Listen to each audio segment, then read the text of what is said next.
tendo estudado já a introdução ao Antigo Testamento, percebemos então qual o grande valor dessa escritura, né, que recebemos por herança da antiga aliança, o antigo pacto que Deus havia firmado com o seu povo, o povo de Israel, o povo hebreu. E assim como Paulo fala, nós como os gentios, qualificados por Paulo como o jambuzeiro brabo e enxertado na videira, né? Enxertados na figueira original. Somos participantes também desta grande herança cultural, esta grande herança deixada para nós enquanto revelação divina, entregue a este povo, construída por eles através de um longo processo histórico e agora transmitida para nós por meio do Senhor Jesus Cristo, que veio concretizar, veio realizar tudo aquilo que foi profetizado, que foi anunciado nas Escrituras, foi realizado na pessoa bendita do Senhor Jesus Cristo, e nós, por meio do Senhor Jesus Cristo, somos inseridos neste reino de Deus.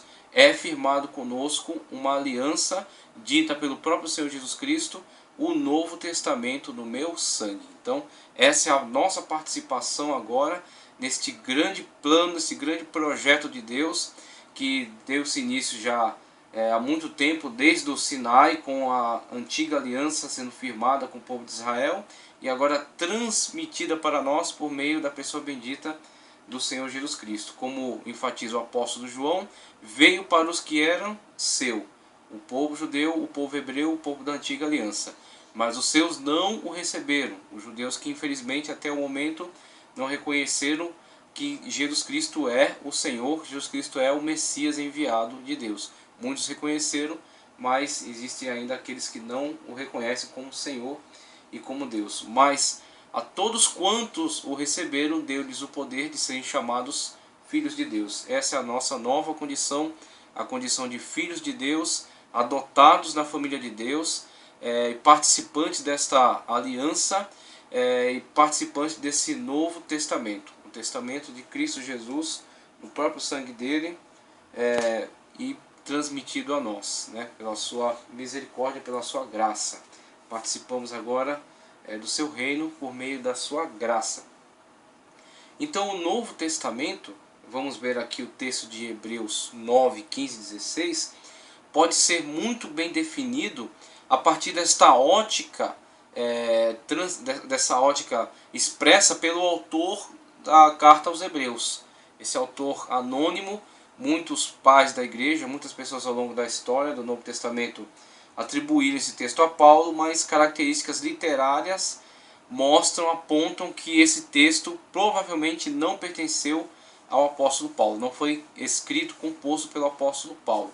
Foi escrito, foi composto por uma pessoa que podemos afirmar, podemos dizer a partir das evidências, a partir daquilo que o texto apresenta para nós, uma pessoa inspirada por Deus, uma pessoa que foi usada pelo Espírito Santo de Deus para compor essa parte do cânon, mas não necessariamente tenha sido o apóstolo Paulo, por causa das diferenças de estilo linguístico daquilo que foi adotado, os argumentos construídos na carta aos Hebreus e as demais cartas escritas pelo apóstolo Paulo, as 13 cartas, tanto as cartas às igrejas quanto as cartas pastorais, escritas pelo apóstolo Paulo. Então, esse autor aos Hebreus, ele nesse trecho da sua carta, a forma como ele coloca essa situação, os argumentos empregados por ele, são também uma forma muito boa de especificar para nós, de exemplificar para nós o que vem a ser o Novo Testamento, qual o seu peso, qual a sua importância. Veja só Hebreus 9, 15 e 16. E por isso é mediador de um Novo Testamento. Veja que eu acabei de dizer que nós fizemos um grande estudo acerca do Antigo Testamento, introdução ao Antigo Testamento, com viés a analisarmos a produção literária. Essa é o grande foco, o grande objetivo da introdução ao Antigo Testamento. Veremos depois história dos Hebreus, quando vamos debater o processo histórico pelo qual foi formado o povo de Israel, as situações que eles vivenciaram, e depois estudaremos também o Novo Testamento com a história da igreja. Mas com a introdução ao Antigo Testamento, nosso foco são a produção literária, né? Os livros que foram compostos, os autores, os períodos históricos, a importância do livro, o peso dos livros, a canonicidade desses livros, e vemos que toda essa produção do Antigo Testamento está debaixo da aliança que Deus fez com o povo hebreu, descendentes de Abraão, Isaac e Jacó, que passaram durante um grande período de tempo escravos no Egito, tendo sido libertos por intervenção divina por meio de Moisés, foram conduzidos à península do Sinai, a parte sul, a parte ali do Monte Horebe, né, no Monte Sinai, é chamado também Jebel Musa, aquela região onde Deus firmou um pacto, uma aliança com eles. E essa aliança foi completamente sintetizada, né? Foi sistematizada com a entrega da lei. Os 10 mandamentos e depois os demais artigos da lei que foram sendo compostos ao longo da peregrinação por Moisés até o fechamento no Deuteronômio, já nas planícies de Moabe, quando então Deus anuncia para Moisés que ele iria subir aquele monte, ia morrer naquele lugar, transferindo a responsabilidade da entrada na terra para Josué. Mas quando Josué adentra a terra para empreender as batalhas de conquista, eles carregam consigo uma lei pronta já. Uma lei que já foi promulgada e já foi firmado o pacto entre o povo, como obrigação de cumprir a lei, e Deus como aquele que iria viabilizar a existência desse povo por meio da sua poderosa mão, realizando milagres, fortalecendo o povo, incentivando, trazendo intervenções maravilhosas e fazendo com que o povo se estabelecesse naquela terra como um povo soberano, o que era impensável para este povo devido ao seu estado em que se encontrava, um estado de séculos de escravidão em que se encontraram no Egito, né, sob pesado jugo. Então Deus fez deles um povo, e este povo, por outro lado, firmou um pacto, uma aliança na sua coletividade em ser o povo de Deus. O povo que iria obedecer o pacto, obedecer a aliança, se submeter às leis e mostrar para o mundo que só o Senhor é Deus, que não há Deus fora do Senhor Jeová, o Senhor Deus Todo-Poderoso. Então esse povo ia exemplificar para todos os povos o poder de Deus, esse Deus que não tem imagem de escultura, esse Deus que não é adorado em qualquer templo, esse Deus que exige um comportamento de santidade, esse Deus que exige uma forma de culto, uma liturgia, sacrifícios. Então era um pacto firmado entre o povo e Deus. Aí o que acontece? Essa antiga aliança, como o próprio autor dos Hebreus e em outros lugares desenvolve, ela era transitória. E ela estabeleceu esse pacto de fidelidade, mas ela visava um projeto maior. Ela visava um aperfeiçoamento maior para o futuro. Era o princípio de um grande processo que vai concatenar-se na pessoa de Cristo Jesus. Quando ele então, surgindo na história, né, e Paulo chama esse momento de plenitude dos tempos, quando o Senhor Jesus surgindo para a história, ele realiza tudo aquilo que estava previsto na lei, na manifestação da lei e nos demais textos proféticos do Antigo Testamento. Então tudo apontava para Cristo. O sacrifício pascual, né? Os sacrifícios ordenados em Levítico, o tabernáculo com as suas peças, a história de Israel, os profetas que vieram e falaram em nome do Senhor, as profecias messiânicas, todas são peças que são reunidas e constroem a figura de Cristo Jesus, quando ele então vem e ele diz que não veio abrogar a lei. E aí onde encontra-se um erro gravíssimo, que eu estou vendo muito presente em nossos dias. Muitas pessoas falando, pensando, se expressando, dizendo que o Antigo Testamento foi anulado. Isto é um erro, isto é um grande erro. A Bíblia não dá subsídio, não dá respaldo a esse tipo de posicionamento. Dizer que algo é anulado, foi anulado é o mesmo que dizer que este algo que foi anulado era ilegal. Você pega, por exemplo, uma lei, um artigo da lei, da parte administrativa, por exemplo. Quando há um efeito de anulação, esse efeito decorre do fato de que aquele ato era ilegal. Então todos os efeitos que produziu aquele ato serão cancelados. Ele é anulado.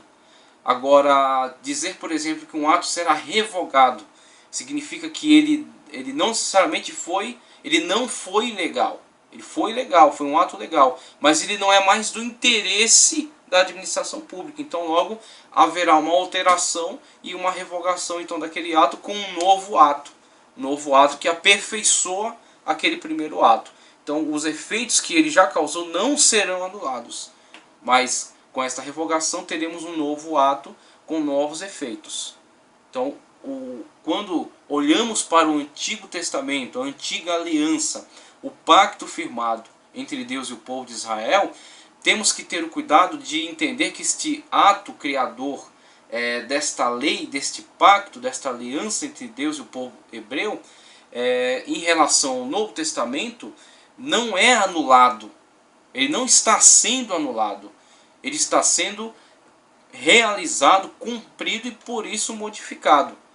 Por que modificado? Porque houve a realização de tudo aquilo que era previsto. Então ele previa, ele profetizava, ele anunciava a vinda do Senhor Jesus Cristo. Vindo, estando ele presente, ele realiza tudo aquilo para o qual foi profetizado, aquilo que foi previsto. Ele realiza isso e a partir de então o ato importante, o ato legal, vai partir da própria pessoa bendita do Senhor Jesus Cristo. Aquilo que cumprimos da lei é aquilo que cumprimos por meio da pessoa do Senhor Jesus Cristo.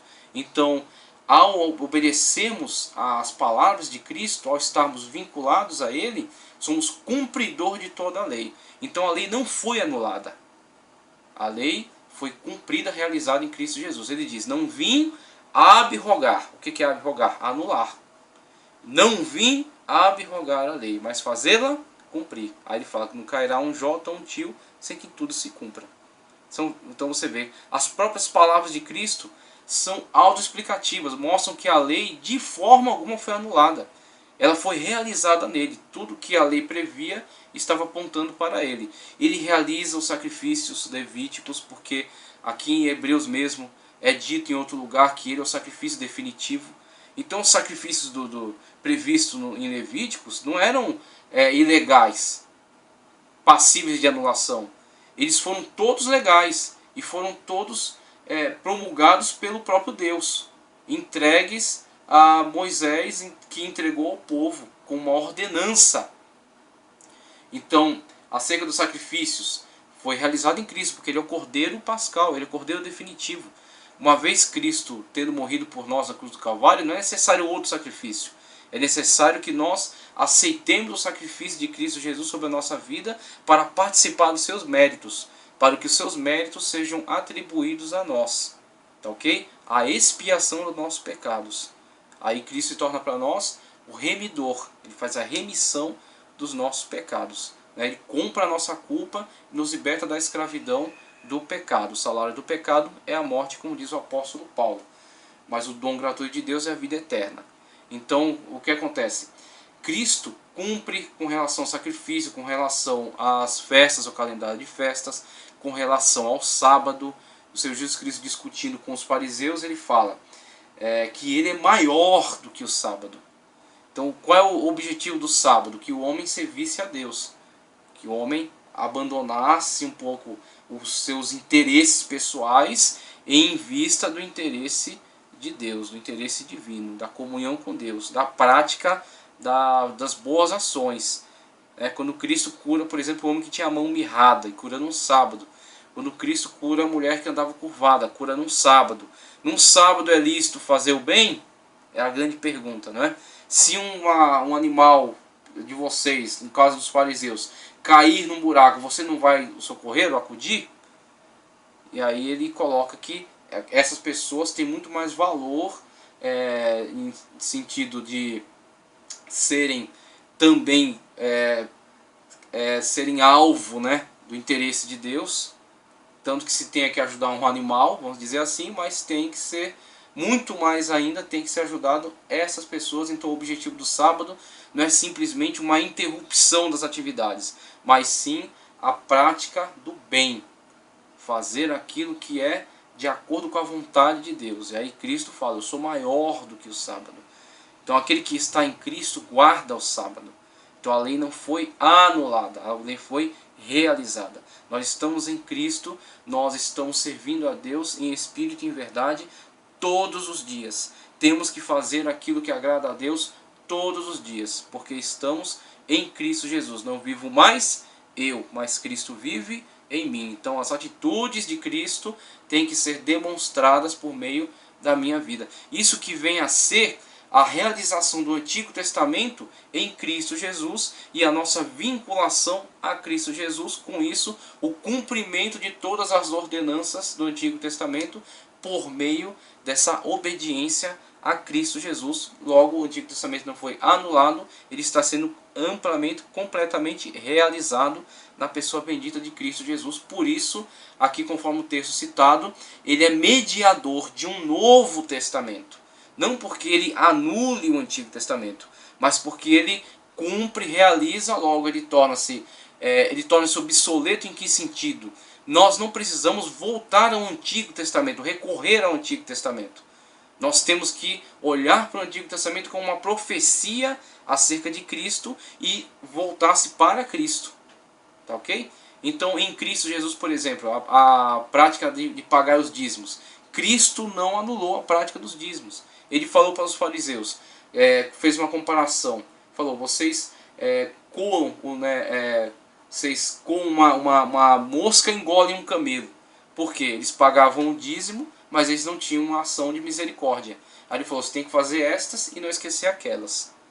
Então você tem que pagar o dízimo conforme entregar, devolver o dízimo, conforme é uma instituição do Antigo Testamento. Uma instituição, Malaquias, o último profeta do Antigo Testamento, reafirma essa instituição, né? Mas vocês não podem, por cumprir com essa instituição, abandonar a outra, que é com certeza muito importante, muito relevante, que é a prática da misericórdia. Então uma coisa não desculpa a outra. É isso que Cristo falou com eles. E com esta palavra, com esta postura de Cristo, fica muito claro que as instituições do Antigo Testamento são preservadas por Ele. Continuam vivas e operantes por meio da pessoa dele, por meio das ordenanças dele. Aquele que ignora esse tipo de coisa não está guardando aquilo que Cristo Jesus deixou para nós enquanto ordenança. E Cristo falou, vós sereis meus amigos quando fizerem o que eu vos mando. Ele não compartilha, ele não diminui a sua posição de mando, de poderio, de senhor, de senhorio. Ele é Senhor. Então se Ele é Senhor, nós somos servos e nós obedecemos ao nosso Senhor, que é o Senhor Jesus Cristo. E Ele é o mediador de um Novo Testamento. Então o Novo Testamento é firmado nele. Só que Ele é o cumprimento do Antigo Testamento. Para que, intervindo a morte, para a remissão, a compra, né?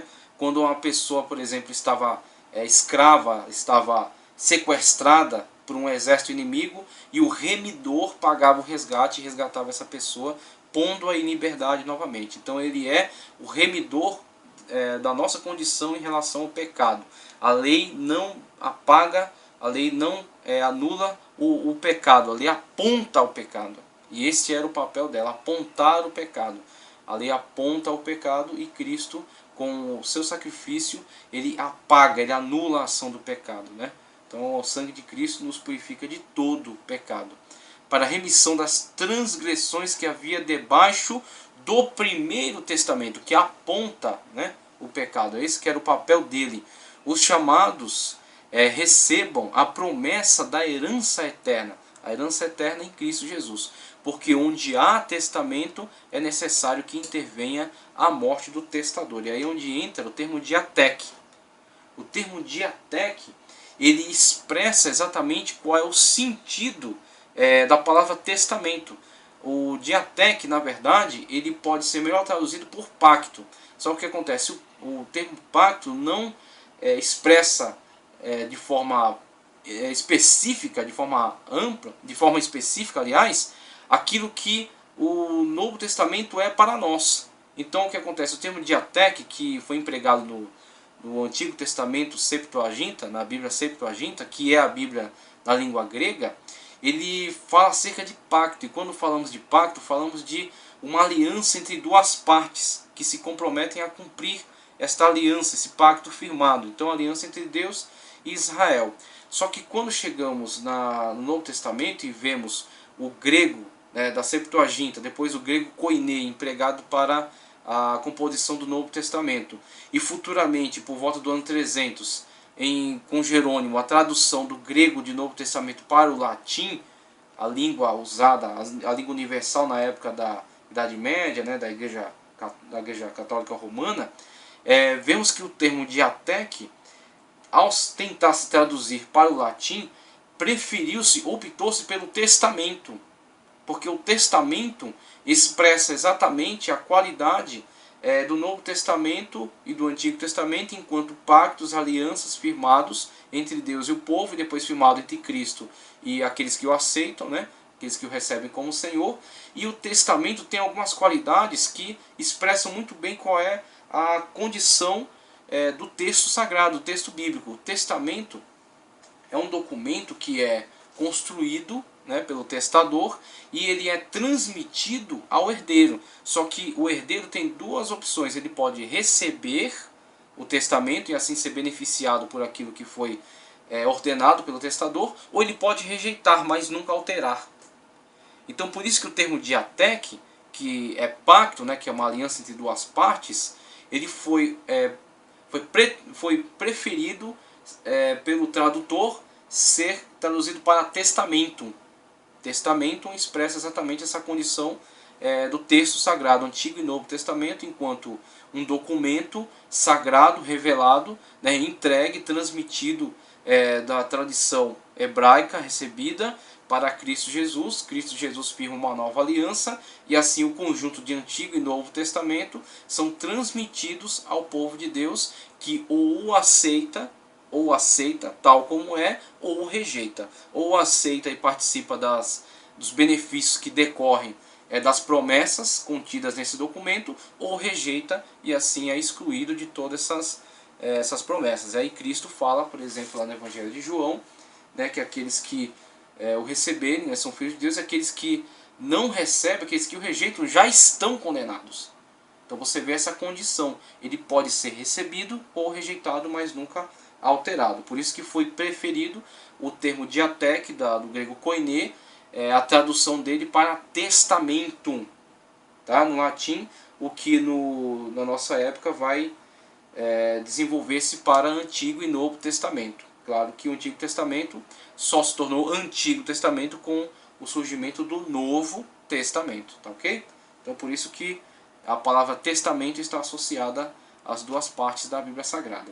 Antes de prosseguirmos com a nossa apostila, vamos ver aqui um pouco acerca do panorama do Novo Testamento. Panorama do Novo Testamento. Então, qual era o mundo, qual era a condição do mundo na época em que o Senhor Jesus Cristo veio ao mundo, né? A Virgem concebeu, e conforme foi profetizado por Isaías e outros profetas, principalmente por Isaías, né, do Antigo Testamento, a Virgem concebeu, ele foi dado à luz em Belém, depois cresceu em Nazaré, né? Qual era a condição do mundo da época? A gente retrocede um pouco na nossa análise para entender quais são as importantes mudanças que aconteceram, que virão a construir o cenário do Novo Testamento. Então, quando do nascimento de Cristo Jesus, o Império Romano estava regendo, estava dominando a região. Mas algumas características que estão presentes nesta época, a época de Tibério, por exemplo, quando Cristo vem ao mundo, né? Quando Cristo entra nesse plano, sendo ele eterno, já como João falou, que ele é o verbo, era o verbo, e sem ele nada que foi feito se fez. Mas quando ele saiu da sua glória pelo processo da kenosis, né, encarnou e foi concebido, né, e depois nasceu, mesmo mesmo a gente dizendo que o mundo estava sob domínio romano, há outras características que precisam ser explicadas. Por exemplo, por que havia muita influência da fala grega. Né? Porque havia muita influência da cultura grega. Porque haviam cidades batizadas com nomes gregos. Né? A questão, por exemplo, da Decápolis, que são as 10 cidades em volta do Mar da Galileia, na qual Jesus muito atuou. Jesus muito trabalhou ali, evangelizou. E o profeta chamou aquela região de região mergulhada em profundas trevas. Ele fala que numa região de profundas trevas brilhou a luz, falando acerca do ministério de Cristo sendo realizado nessa região da Decápolis, principalmente em Cafarnaum, né, que era o seu QG, vamos dizer assim, seu quartel-general. Por que esta região tinha essas características? Por causa de uma influência grega que é anterior à romana e que começou a ser percebida a partir de 356 a.C. Então, em 356 a.C., por exemplo, vemos nascer esse personagem que será fundamental para entendermos esse contexto da história. Em 356 a.C. nasce Alexandre o Grande, em 20 de junho de 356 a.C. Em 331, início do Império Grego, tá ok? Em 331 temos o início do Império Grego. Alexandre o Grande, aos 25 anos, emprega uma campanha contra o exército de Dário. Essa informação que contém aqui nesse quadro. Isso aí em 331 a.C.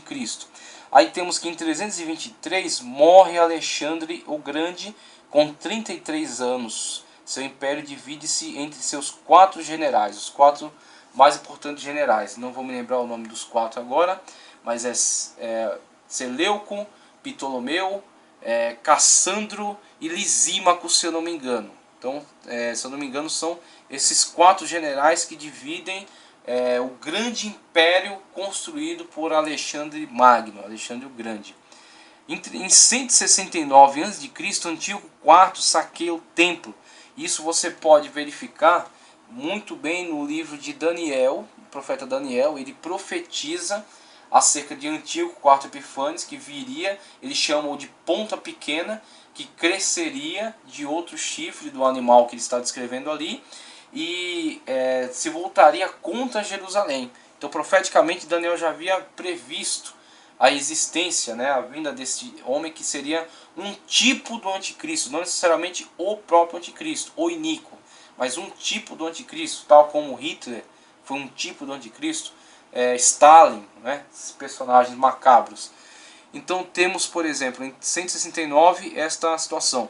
Outro documento que você pode verificar isso, mesmo sendo um documento canônico, mas um documento de validades de algum conteúdo histórico, né, não completamente válido, mas algum conteúdo histórico, são os livros de Macabeus. Os 2 livros de Macabeus podem ser úteis para a verificação desses fatos.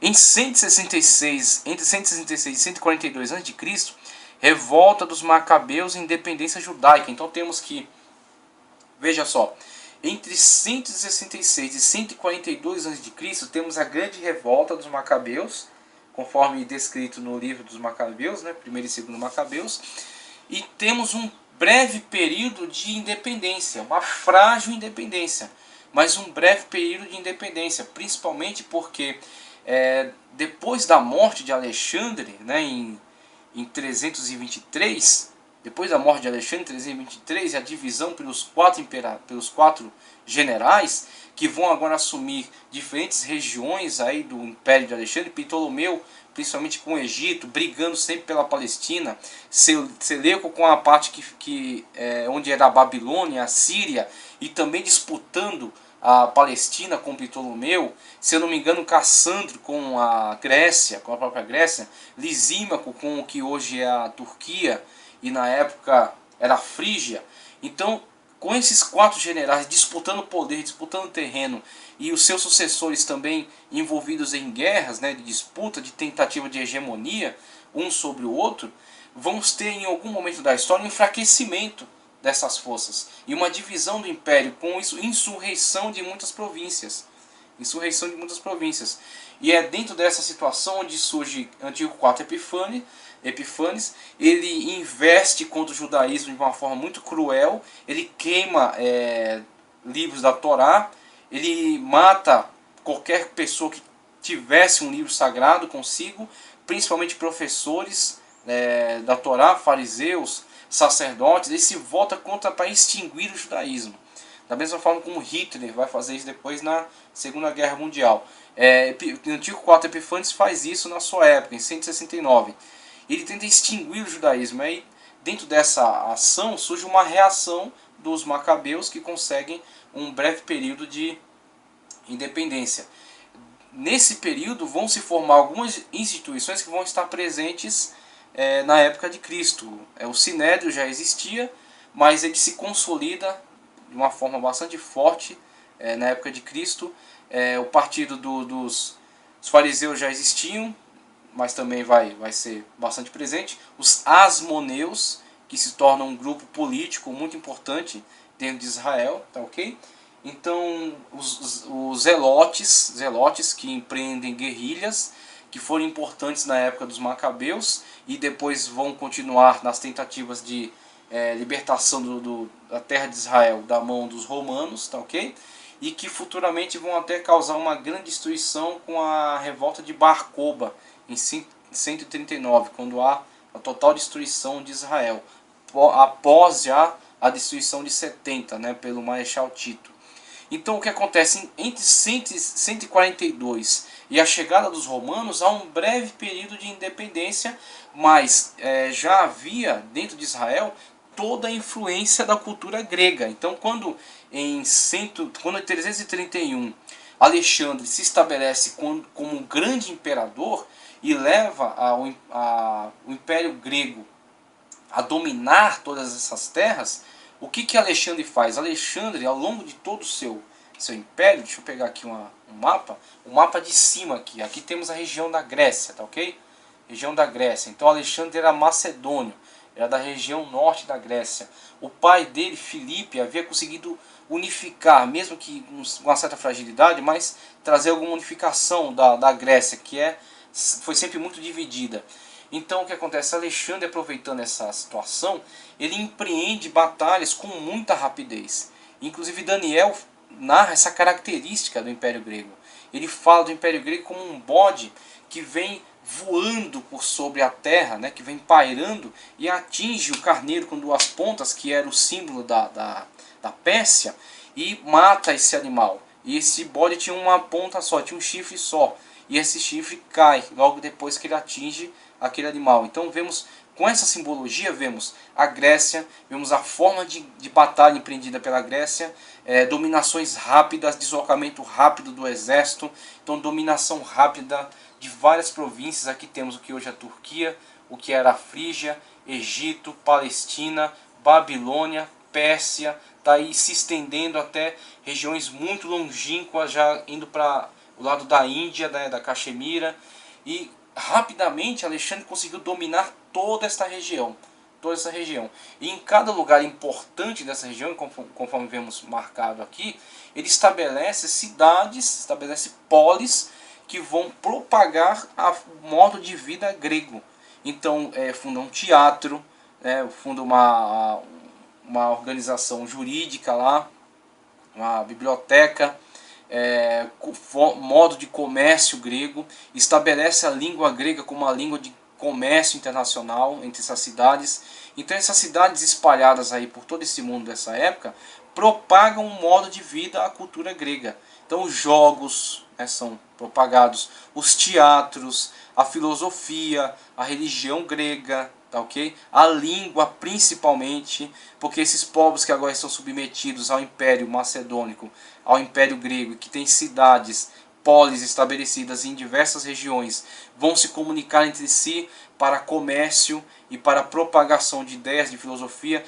As religiões desses povos também se propagam, se misturam, então um grande trânsito, tá, de ideias de religião, de cultura, né, de costumes. Então o que acontece? Com essa nova constituição do mundo, né, com essa tentativa de unificação, de propagação de ideias pelas cidades, trânsito de ideias, né, e de riquezas, de renda, de dinheiro, há uma nova, se estabelece uma nova língua no mundo. Então o mundo que era extremamente dividido entre províncias, reinos, pequenos reinos, cidades-estados, cada um com a sua língua, cada um com o seu modo de cultura, de religião, de leis, agora há uma tentativa geral de unificação. Então, com Alexandre há uma grande propagação da cultura grega e principalmente da língua grega. Por isso que no Novo Testamento vemos o povo judeu que, fazendo uma rememoração aqui, povo judeu que na época de 500 a.C., né, 500 e pouco a.C., foi levado cativo para a Babilônia. Tá? Então a língua hebraica natural do povo foi modificada para o aramaico que era falado na Babilônia. Eles eram escravos na Babilônia e precisavam se comunicar lá com os cidadãos da terra. Por isso adquiriram a língua aramaica. Ao retornar, os três campanhas de retorno com Zorobabel, Esdras e Neemias, esse povo que retorna para a terra, os novos colonos que vão organizar a terra e reconstruir a sua nação, eles têm na sua comunicação normal, comum, o aramaico. Então o hebraico fica preservado para os eruditos, para os sacerdotes, para os escribas, para os chefes de estado, né, para as pessoas com mais condição, que pagam um professor, que colocam seus filhos aos pés de um mestre, né, que aprendem a Torá, né. Então eles têm um contato com a língua hebraica, mas o povão, as pessoas comuns, falam o aramaico, que é a língua da época. Estamos falando em 530, 570 a.C., tá ok? Na continuação histórica vem passando o tempo, o povo falando aramaico, chega em 331, as dominações gregas se estabelecem e agora fundam cidades em diversos lugares e na Palestina fundam 10 cidades. 10 cidades que vão ser fundadas às margens do Mar da Galileia. As 10 cidades dá o nome de Decápolis. Deca, 10, polis, cidades. 10 cidades da cultura grega, das instituições gregas. Nessas cidades é feito comércio, cultura, né, práticas da religião pagã deles. Inclusive quando Jesus chega até aquele lugar onde estava aquele endemoniado, ele vê um criador de porcos, pastor de porcos. O judeu não come porco. Então por que estavam ali? Porque havia presença gentílica naquela região, das gentes, das pessoas, de estrangeiros, de pessoas de hábitos diferentes dos judeus. Por isso que aquela região era tão odiada pelos judeus que eram da parte sul de Jerusalém, da Judéia, que desprezavam muito as pessoas que habitavam naquela região, na região próximo do Mar da Galileia, né, da Decápolis. E Nazaré era próximo, não era bem na região, mas era próximo. Por isso que Natanael diz, pode vir alguma coisa boa de Nazaré? Porque Nazaré estava sob a influência dessas 10 cidades de costume grego, tá ok? Então o que acontece? A Decápolis, nesta região fundada na época grega, e o que acontece? Por isso que dentre esse povo que havia adquirido o aramaico da Babilônia, há essa presença grega lá, por causa dessa propagação da cultura grega, por meio do Império de Alexandre, e a presença da língua grega. Então, vemos que quando no Novo Testamento vão surgir as composições dos livros, primeiramente as cartas, né? A carta do apóstolo Paulo aos Tessalonicenses, por exemplo, o primeiro documento do Novo Testamento, 51 depois de Cristo. Há uma tese aí que alega que Gálatas tenha sido a primeira, em 46, 48, 49 a.C. Mas a tese mais aceita é a de Tessalonicenses, em 51. Ele é escrito em grego. E aí o que acontece? É escrito em grego, principalmente porque está endereçada para uma cidade grega, tudo bem. Mas vemos Mateus, Marcos, Lucas, João, escritos em grego também, por judeus, mas escritos em grego. Por quê? Porque a língua universal era o grego. Mesmo que a língua do autor, João, apóstolo João, né, um judeu que viveu na Palestina, que falava aramaico, mas quando ele vai escrever esse evangelho, tem que escrever em grego, para poder ser lido pelo maior número de pessoas possíveis, tá ok? Por causa dessa dominação estabelecida por Alexandre, tá ok? Na época dele, a dominação grega. Então, temos aí esse pequeno período de independência, tá? A estabelecimento da cultura grega, da língua, dos costumes, de alguns aspectos da religião. E aí temos que em 356 a.C. o Império Grego se torna uma potência mundial sob o comando de Alexandre, e o idioma grego torna-se uma língua das relações internacionais vindo a ser utilizada na composição dos livros do Novo Testamento, tá certo? Onde chega agora a influência romana? Vemos aqui em 63 a.C. as tropas de Pompeu, de Pompeu invadem a Palestina, início do domínio romano na região, 63 a.C. Então falamos acerca da grande fragmentação do Império Grego, tá ok? Com a disputa de poder pelos quatro generais e os seus sucessores. O breve período de independência, né, entre 166 e 142, as guerras empreendidas pelos Macabeus. Um breve período de independência de 142 a.C. até 63 a.C. ainda, quando então as tropas romanas, o Império Romano já tendo se organizado, tendo vencido grandes batalhas, né, se estabelece como uma potência mundial, eclipsa, né, toda a influência grega no mundo, né, a influência não, o domínio grego, cresce, né, domina inclusive a própria Grécia, as regiões que eram antes dominadas pela Grécia, toma o poder, né, e o que acontece? Invade a Palestina, estabelecendo também lá o seu poder, estabelecendo a Pax Romana. Então o que vem a ser a Pax Romana? A Roma cresceu e se impõe enquanto poder dominante.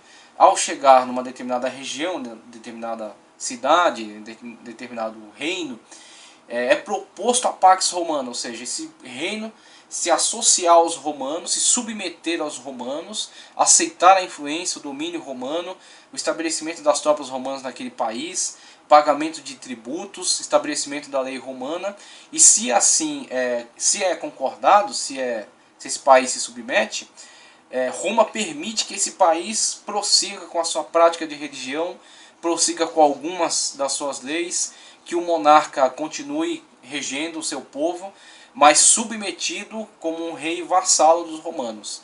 E Roma vai estabelecer cidades estratégicas, pontos estratégicos, funcionários do império dentro daquele país, mas vai preservar aquele país, vai preservar o seu povo, o povo pode preservar a sua língua. Então isso acontece, por exemplo, com os judeus. Ao longo de muito tempo, os judeus permaneceram dentro da Pax Romana. Então eles podiam continuar sua religião, podiam ter um templo, podia ter sacerdócio autorizado, podia ter algumas das suas leis, mas os fariseus, por exemplo, os sacerdotes, por exemplo, e os fariseus não podem matar a Jesus Cristo. Eles não podem matar, eles não têm um precedente legal para isso. Porque um dos precedentes legais dados pela lei romana era, por exemplo, sedição, né? Era revolta contra o Estado, tentativa de insurreição, né? Os zelotes, por exemplo, que se insurgiam, que praticavam guerrilha contra os romanos, era motivo para a morte. Só que discussões religiosas, como por exemplo Cristo em relação a ele dizer-se o Messias prometido, ele colocasse como Messias prometido, o Messias que foi profetizado, ele assumir esse papel de Messias, isso para Roma não tinha importância. Não tinha importância. Só para você perceber como a influência romana estava presente ali no Novo Testamento. Então, por que os fariseus e os sacerdotes não pegaram Cristo de uma vez e já o mataram, já poram um fim nele? Né, já o assassinaram? Porque a Palestina, Israel, estava submetido à Pax Romana, às leis romanas, ao Código de Leis Romano, que previa que uma pessoa não poderia ser morta sem vamos dizer assim, um processo legal, uma acusação, uma defesa, uma lei que desse precedente para esta morte. E quais são as leis que dão precedente para essa morte? Discussão religiosa, por exemplo, não era. Então, quando levaram o caso a Pilatos, veja as manipulações que foram feitas. Instigaram ele a ver em Cristo uma pessoa que estava se insurgindo contra o Estado romano. Como alguém querendo se colocar como um rei do povo, mas um rei político, um rei que viria levar esse povo a querer a independência de Roma. E isso sim seria passível de morte para os romanos. Então eles não acusaram Cristo diante de Pilatos como uma pessoa que estava se colocando como Messias, mas sim alguém que estava se colocando contra Roma. ok? E pelo próprio fato de eles terem que levar Cristo a Pilatos, mostra, exemplifica muito bem o que era a influência romana dentro de Israel, dentro da Palestina. Então em 63 a.C., Roma entra em Israel. Em 37 a.C., o governo de Herodes, Herodes o Grande na Palestina, apesar da perseguição dos judeus, reforma o templo para minimizar a sua imagem para os judeus. Então Herodes, ele não era judeu. Ele não era judeu, se não me engano, ele era idumeu, de uma descendência dos edomitas.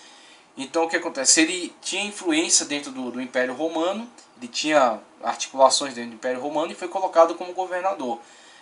Para desgosto dos judeus, que se revoltaram contra isso. Para ganhar os judeus, ele reforma o templo.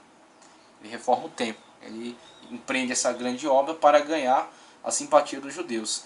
E o que acontece? Nós vemos, por exemplo, um fato típico aí dessa situação do templo, quando os discípulos mostram para Cristo, veja que grande construção, que grandes pedras, E aí a resposta que Cristo dá a eles acerca desse encantamento deles com grandes construções é que tudo isso que vocês veem não restará pedra sobre pedra que não seja derribado.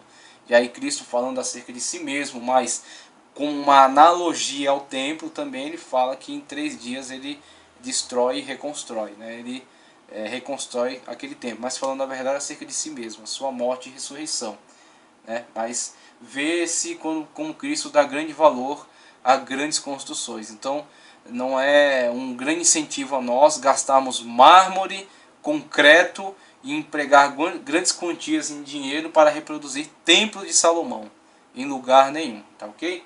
Então muito melhor esse dinheiro empregado, muito bem empregado aí na obra missionária, na obra de Deus, tá ok? E não se apegar muito à construção e à magnificência, daquilo que é humano, porque Cristo mesmo não estava dando grande importância a isso. Então, dando continuidade aqui, vemos, por exemplo, morre Júlio César em 44 a.C., ok?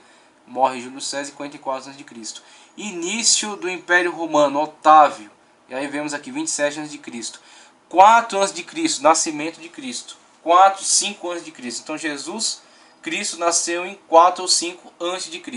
Isso vai ser devidamente explicado depois. Isso aí foi um erro cronológico, tá ok? Foi um erro cronológico produzido bastante séculos depois, quando tentou se estabelecer uma cronologia e se estabelecer uma cronologia cristã, com as datas depois de Cristo e antes de Cristo. Na hora de fazer a datação, houve um erro aí de 4 ou 5 anos, tá ok? Por isso que é um erro de Dionísios Exíguos. Depois a gente vai falar mais especificamente sobre isso. 14 depois de Cristo, Tibério César é o imperador, tá ok? 14 a 37. 14 a 37 depois de Cristo já. Aí temos 29 depois de Cristo, a crucificação, tá ok? 29 depois de Cristo, a crucificação. E aí depois 37 temos Calígula no poder, Cláudio, imperador, em 41 depois de Cristo, tá ok? E aqui temos terceira viagem missionária de Paulo, 53 a 57. E aí alguma contextualização já de outros fatos do Novo Testamento, tá certo? Primeira viagem, segunda viagem, período de perseguição aos judeus, 46, tá ok? Então o importante aí é saber o seguinte: em 63 a.C., o Império Romano substitui o grego na hegemonia do poder e se apodera também da Judéia, que na época havia conseguido uma breve autonomia. Então por isso temos, nesse breve panorama do Novo Testamento, temos aí as influências gregas, tá ok? Com a fundação de cidades, a Decápolis, por exemplo, as 10 cidades em volta da Galileia, cultura grega, costumes gregos, jogos, por exemplo, filosofia grega, religião pagã sendo inserida em Israel, hábitos pagãos sendo inseridos em Israel também, criadores de porcos, por exemplo, é um exemplo disso. A língua grega, que é o mais importante. Aí, quando falamos agora sobre os romanos, temos que fazer uma pontuação também, no sentido de que os romanos dominaram politicamente o mundo e impuseram a sua lei, a Pax Romana. Mas eles não extinguiram a cultura grega. porque eles julgaram que a cultura grega era bastante elevada. Então, na verdade, eles se deixaram influenciar muito pela cultura grega. Eles inclusive tinham o costume de pegar escravos gregos letrados, pessoas de muito conhecimento, e colocarem como professores de seus filhos, os primeiros professores. Os professores da primeira infância, a parte da infância, da primeira juventude, né? Jovens. Depois que seriam ensinados na cultura romana, mas primeiro ensinados por professores gregos, que foram chamados pedagogos. Então o pedagogo era um tipo de escravo, mas não qualquer escravo. O pedagogo era um escravo que tratava da educação da criança, da educação do jovem. Tá, ok? Então, com isso mostra a grande valorização que os romanos tinham pela cultura grega. Então haviam também muitas benesses aí à Grécia, em virtude dessa valorização dos romanos da cultura grega. Havia também uma fusão entre deuses gregos e deuses romanos. Então, os deuses que para o grego tinha um nome, para o romano era representado por outro deus. Zeus, por exemplo, para os gregos é Júpiter, para os romanos, se eu não cometo aqui um equívoco, se não me engano. E aí temos com isso a influência grega, a língua grega principalmente, a língua internacional. O latim não se torna uma língua internacional, o latim é uma língua do Império Romano mesmo. Vai ser muito mais importante depois na Idade Média por causa da Igreja Católica, tá ok? Mas a língua grega é a língua internacional da época, por isso que o Novo Testamento é escrito em grego. Inclusive essa influência grega já foi sentida antes do Novo Testamento. O Antigo Testamento foi traduzido para o grego chamado Septuaginta, essa tradução, por causa da influência grega que já estava presente, desde 300 aí a.C., ok? Então em 139, mais ou menos, o Antigo Testamento é traduzido para o grego na cidade de Alexandria, conforme nos conta lá o Aristéias, né, por 70 sábios que desceram para empreender essa tradução. Então, influência grega, língua grega, cultura grega. Depois, em 63, dominação dos romanos, instituição da Pax Romana, das leis romanas, dominação romana, influências disso na situação da Judéia, né, a revolta dos judeus contra essa situação, a expectativa de Cristo como um rei libertador, mas Cristo fala, meu reino não é daqui. Tá? Nós podemos sentir a influência romana no Novo Testamento, quando Cristo, por exemplo, ao ser julgado, não pôde ser morto pelos fariseus, teve que ser levado para as instituições romanas e acusado perante elas, porque se os fariseus e os sacerdotes tomassem a ousadia de executar um preso, a lei romana ia cair sobre eles, então eles não tomam essa iniciativa, tá ok? Então este é o panorama do Novo Testamento. Foi debaixo dessas condições, dessas situações, é que veio a surgir os textos do Novo Testamento, o Novo Pacto, a Nova Aliança em Cristo Jesus. Na continuação, nós vamos estar estudando acerca do próprio texto do Novo Testamento. Foi necessário primeiro fazer esse panorama para você entender por que o texto do Novo Testamento vai ter essa influência da língua grega, vai ser escrito em grego, e por que aquelas situações descritas aí no texto do Novo Testamento, principalmente nos Evangelhos. Mapa da expansão do Império Grego, mapa da expansão do Império Romano, tá ok? Você vê que a Grécia não voltou-se para dominar tanto a Europa, voltou-se para a Ásia. Já Roma dominou tanto a Grécia, esta região é esta, tá? Dominou tanto a Grécia como estendeu sua influência para a Europa, norte da África, totalmente dominado pelos romanos, tá? Aqui é onde vai surgir depois Agostinho, região do Egito, região da Palestina, região que hoje é a Turquia, que era a Frígia, tá? E a região da Babilônia também, não se estendendo muito além disso, como a Grécia foi aqui, a região, Roma dominou esta região aqui, a Grécia se estendeu até mais, aquelas regiões que vão até a Índia. Roma chega a dominar até a região da Babilônia, um pouco da Pérsia, mas não se estende muito mais além disso. Então, este é o panorama do Novo Testamento, tá? Panorama do Novo Testamento. Após vamos estudar caráter literário já, tendo compreendido aí acerca do panorama do Novo Testamento, vamos estudar na próxima aula já acerca de caráter literário do Novo Testamento. Amém?